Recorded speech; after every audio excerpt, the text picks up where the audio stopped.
Hi friends, welcome back to my channel. ఈరోజు మీకు ఈ సీరియల్లో ఏం జరిగిందో తెలుసుకోవాలి అనుకుంటున్నారా?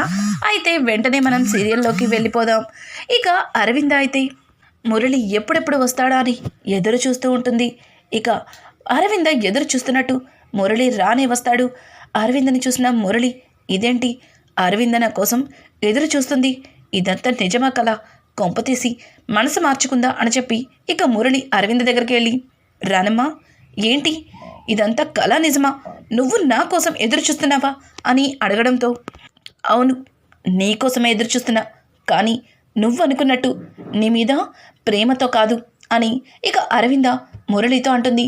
మురళి ఒక్కసారిగా అరవింద వైపు చూసి, ఏంటి ఏం మాట్లాడుతున్నావు, నా మీద ప్రేమతో కాదా, మరి నా కోసం ఎందుకు ఎదురు చూస్తున్నావు అని మురళి కోపంగా ఇక అరవిందని అడుగుతూ ఉంటాడు. అరవింద ఒక్కసారిగా తను దాచిపెట్టుకున్న గనుని మురళి తలకి ఎక్కువ పెడుతుంది. ఇక మురళి అరవిందని చూసి కంగారు పడతాడు. రానమ్మా ఏం చేస్తున్నావు, రానమ్మా లెగు, అది పేలిపోతుంది, అది గన్ను, రానమ్మా లెగు, నీకు నన్ను చంపేంత కోపం ఉన్నా నువ్వు నన్ను చంపలేవని నాకు తెలుసు, ఎంతైనా నేను నీ భర్తని కదా అని చెప్పి ఇక మురళి అరవిందతో అంటుంటాడు. అరవింద నువ్వేమైతే నాకెందుకు, నువ్వు నా కడుపున పుట్టిన బిడ్డని చంపాలి అనుకున్నప్పుడే నీకు నాకు ఎటువంటి సంబంధం లేదు అని అంటుంటే, ఊరుకోరానమ్మా, నాకు నీ మనసేంటో తెలుసు, ఎవరైనా సరే కట్టుకున్న భర్తని చంపేయాలి అనుకుంటారా, చూడురానమ్మా నువ్వు కోపంలో ఉన్నావు, ఏదేదో నిర్ణయాలు తీసుకుంటున్నావు, నా మాట విని ఆ గన్ను పక్కన పెట్టేసి అని చెప్పి మురళి అంటుంటే ఇక అరవింద ఇంకొక అడుగు ముందుకు వేసి మురళి తలకి ఎక్కువ పెడుతుంది.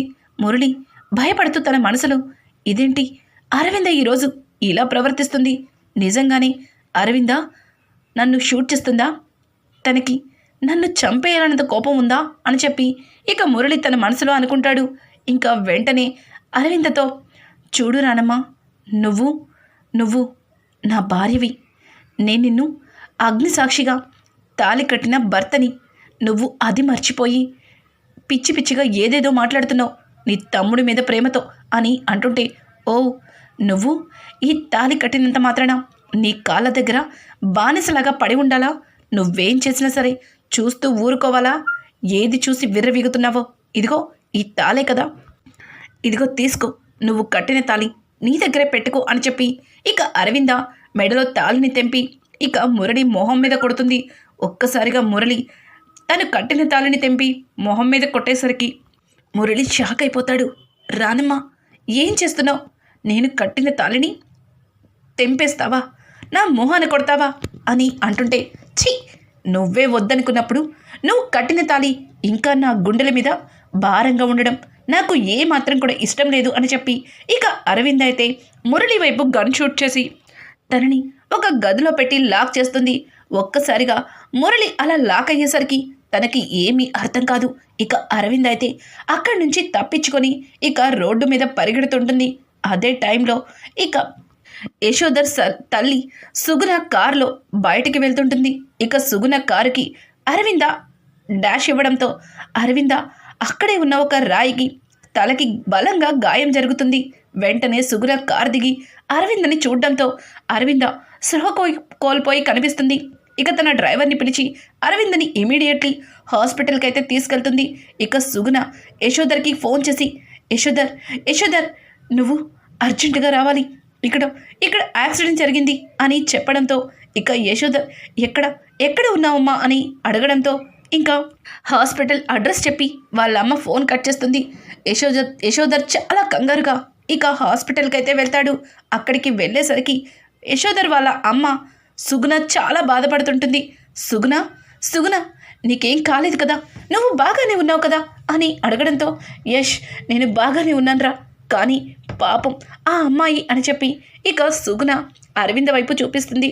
అరవిందని చూసిన యశోధర్, ఎవరమ్మా ఆవిడ మనకేమవుతుంది అని అడగడంతో, ఏమోరా నాకు కూడా తెలీదు, నేను బయటికి వెళ్ళి వస్తుంటే దారిలో మన కార్ యాక్సిడెంట్ అయింది, మన కార్ తగిలి తన తలకి బలంగా గాయం జరిగింది, తను ఎవరో కూడా తెలియటం లేదు అని చెప్పి ఇక సుగుణ యశోధర్తో మాట్లాడడంతో యశోధర్ డాక్టర్ దగ్గరికి వెళ్ళి, డాక్టర్ ఆవిడకి ఎలా ఉంది, ఆవిడ బాగానే ఉంది కదా అని అడగడంతో, సార్ ఆ మేడంకి చాలా బ్లడ్ లాస్ అయింది, పైగా తలలో బ్లడ్ కూడా స్టక్ అయ్యింది, తను స్పృహలోకి వచ్చినా ఆవిడ గతం మర్చిపోవచ్చు అని చెప్పి ఇక డాక్టర్ అయితే అరవింద్ గురించి చెప్పడంతో ఒక్కసారిగా సుగుణ చాలా బాధపడుతూ,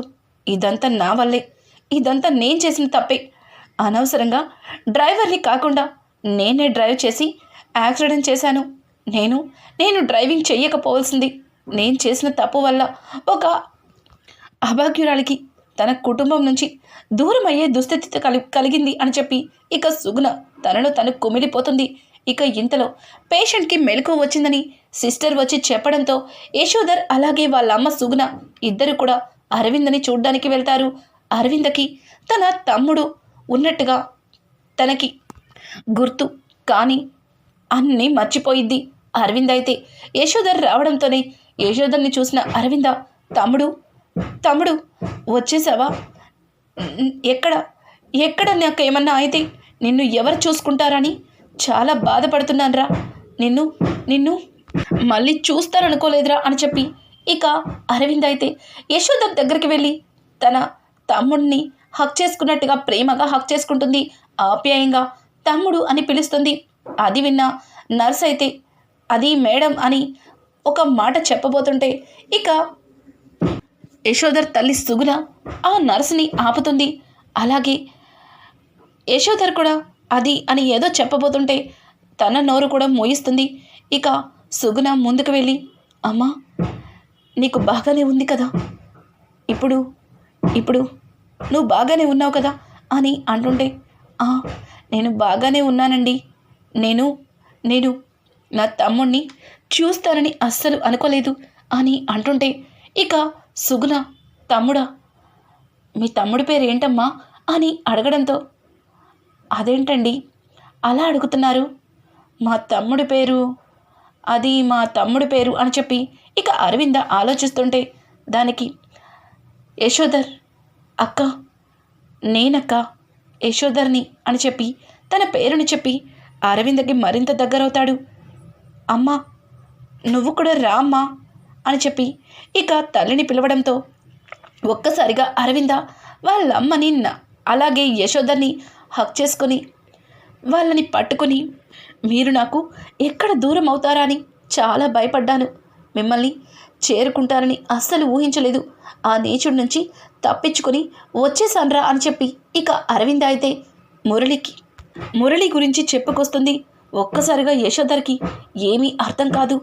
అంటే ఈవిడ గతంలో ఏదో జరిగింది, అది మాత్రమే ఈవిడికి గుర్తుంది, కానీ ఈవిడ మనుషుల్ని మర్చిపోయింది అని చెప్పి యశోధర్ అర్థం చేసుకుంటాడు. ఇక తనే వాళ్ళ తమ్ముడి స్థానంలో ఉండి అరవిందని చాలా అంటే చాలా ఆప్యాయంగా దగ్గరికి తీసుకుంటాడు. ఇక డాక్టర్ గారు కూడా అరవిందని డిశ్చార్జ్ చేస్తారు. అరవిందకి చక్కగా వీళ్ళు అంజలి అన్న పేరుతో పిలుస్తుంటారు. ఇదంతా ఇలా ఉండగా ఇక్కడ చూస్తే విక్రమాదిత్య నిద్రపోతూ ఉన్నట్టుండి అక్క అని గట్టిగా అరుస్తూ పైకి లేస్తాడు. విక్రమాదిత్యాన్ని చూసిన పద్మావతి, సారు ఏమై ఉండాది, ఎందుకు అలా అంత గట్టిగా అరుచుంటారు అని అడగడంతో పద్మావతి, అక్కకి బాగానే ఉంది కదా, అక్కకి ఏం కాలేదు కదా, ఆ నీచుడి నుంచి అక్క తప్పించుకొని ప్రమాదంలో పడ్డట్టుగా కల వచ్చింది, అక్క ఎలా ఉందో ఏంటో, అక్కని చూడాలనిపిస్తుంది, అక్కతో మాట్లాడాలనిపిస్తుంది అని చెప్పి ఇక విక్కీ అయితే తన మనసులో ఉన్న బాధని పద్మావతితో చెప్పి చాలా బాధపడతాడు. ఇక పద్మావతి అయితే, సారు మీరేం బాధపడకండి, అరవింద వదిన బాగానే ఉంటుంది, వదినకి ఏమీ కాదు, వదినకి ఏదన్నా జరిగితే వాడు ప్రాణాలతో ఉండడని వాడికి బాగా తెలుసు, పైగా బిడ్డ కూడా వదిన దగ్గర లేకపోవడం వాణ్ణి మరింత భయానికి గురి చేస్తుంది, మీరేం కంగారు పడకండి అని చెప్పి పద్మావతి విక్రమాదిత్యకి ధైర్యం చెప్తుంది. ఇక ఇది ఇలా ఉండగా ఇక్కడ చూస్తే అరవిందని ఇంటికి తీసుకెళ్ళి తన కన్న కూతురిలాగా ఇక యశోధర్ అలాగే వాళ్ళమ్మ తనని చాలా బాగా చూసుకుంటుంటారు. అలాగే అరవింద కూడా వాళ్ళే తన కన్నవారని, యశోధరే తన సొంత తమ్ముడు అని ఇక అరవింద వాళ్ళని మరింత ఆప్యాయంగా వాళ్ళతో మాట్లాడుతూ ఉంటుంది. ఇక అరవింద్ అయితే పూర్తిగా వాళ్ళింటి మనిషిగా కలిసిపోతుంది. ఇంకా ఇక్కడ చూస్తే మురళి గదిలో లాక్ అయిపోయి ఉంటాడు కదా. మురళి గదిలో నుంచి బయటికైతే వస్తాడు. కానీ అరవింద ఎక్కడికి వెళ్ళిందో తెలియక పిచ్చి పట్టినవాడిలా గట్టిగా అరుస్తాడు. తను పెట్టిన రౌడీలు అరవింద కోసం వెతికి ఇక మురళి దగ్గరికి వచ్చి, సార్, మేడంని మొత్తం వెతిక ఎక్కడా కూడా దొరకలేదు అని చెప్పి ఇక రౌడీలు చెప్పడంతో మురళి కోపంగా రౌడీ చంప పగల కొడతాడు. రేయ్, అది ఎక్కడికి పోదురా, ఎక్కడ ఉంటుంది, ఖచ్చితంగా దాన్ని పట్టుకొని తీరవలసిందే. అది కనుక ఆ విక్రమాదిత్య గాడికి దగ్గరికి చేరుకుంటే ఇక జీవితంలో ఈ ఆస్తిని నేను చేజిక్కించుకోలేను అని చెప్పి మురళి చాలా బాధపడుతుంటాడు. ఇక మురళికి దివ్య గుర్తొస్తుంది.